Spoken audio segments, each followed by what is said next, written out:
एप्स्टाइन की फाइलें मंजर आम पर आईं तो अखबारात और टीवी चैनल्स पर बहस छिड़ गई। चंद रिपोर्ट्स में एक नाम ने लोगों को चूका दिया, बाल। लोग सवाल करने लगे, ये बाल आखिर है कौन? मगर तारीख गवाह है कि ये नाम नया नहीं। सदियों पहले बनी इसराइल के दौर में एक बुत था जिसे बाल कहा जाता था। लोग समझते थे वही बारिश बरसाता है, वही ज़मीन से अनाज उगाता है और वही रिस्क देता है। उस वक्त उन पर एक बादशाह हुकूमत करता था जिसका नाम अहाब था और उसकी मलका इज़बील बाल परस्ती की बड़ी हिमायती थी। पूरी कौम आहिस्ता आहिस्ता शिर्क में डूब चुकी थी। ऐसे में अल्लाह ताला ने अपने नबी हज़रत इलियास अलैहिस्सलाम को मबूस फरमाया।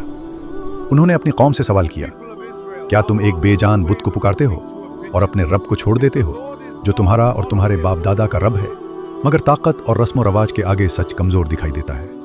हज़रत इलियास अलैहिस्सलाम को धमकियाँ दी गईं, उन्हें सताया गया, हत्ता कि उनके कत्ल का मंसूबा बनाया गया। आपको एक अरसा पोशीदा रहना पड़ा। फिर अल्लाह ताला की तरफ से आजमाइश आई। आसमान ने बारिश रोक ली, ज़मीन खुश्क हो गई। 3 साल और 6 माह तक कहत रहा। लोग भूख से तंग आ गए, मवेशी मरने लगे, फसलें तबाह हो गईं। तब हज़रत इलियास अलैहिस्सलाम दोबारा सामने आए और एक खुला चैलेंज दिया।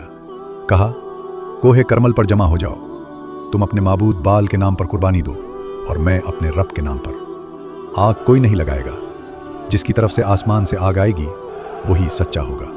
बाल के 450 पुजारी जमा हुए, उन्होंने कुर्बानी रखी। सुबह से दोपहर तक पुकारते रहे, चीखते रहे, यहाँ तक कि खुद को जख्मी करने लगे, मगर कोई जवाब ना आया। फिर हज़रत इलियास अलैहिस्सलाम ने 12 पत्थरों से कुर्बानगाह बनाई, कुर्बानी रखी और उस पर पानी डलवाया, यहाँ तक कि सब कुछ भीग गया।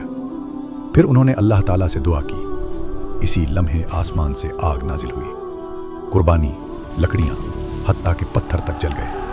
लोगों पर हकीकत वाज़ेह हो गई और कुछ ही देर बाद बादल छा गए और बारिश बरसने लगी। ऐसी मज़ीद ईमान अफरोज़ और सबक आमोज़ दास्तानों के लिए चैनल को सब्सक्राइब करें और वीडियो को लाइक ज़रूर।